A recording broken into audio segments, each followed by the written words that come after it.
புதுச்சேரியில் உள்ள ஏனாம் நலக்குளத்தில் சீதோஷ்ண நிலை மாற்றத்தால் செத்து மிதக்கும் மீன்களை 2வது நாளாக பொதுப்பணித்துறையினர் அகற்றி வருகின்றனர். இதுகுறித்து கூடுதல் தகவல்களோடு நமது செய்தியாளர் கிருஷ்ணா இணைகிறார். வணக்கம் கிருஷ்ணா, மேலும் விவரம். புதுச்சேரி பிராந்தியமான யானாம் பிராந்தியத்தில் ஆந்திரா மாநிலம் காக்கிநாடா அருகே இந்த மாநிலம் இருக்கிறது.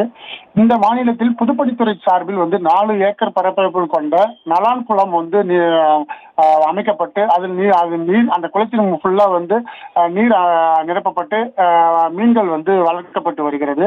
கடந்த ஒரு வாரமாக ஏனாமில் கடும் வெயில் காய்ந்து வந்த நிலையில் நேற்று காலை முதல் புயல் சின்னம் காரணமாக வெயில் இல்லாமல் மேகமூட்டத்துடன் குளிர்ந்த காற்று வீசி வந்துள்ளது.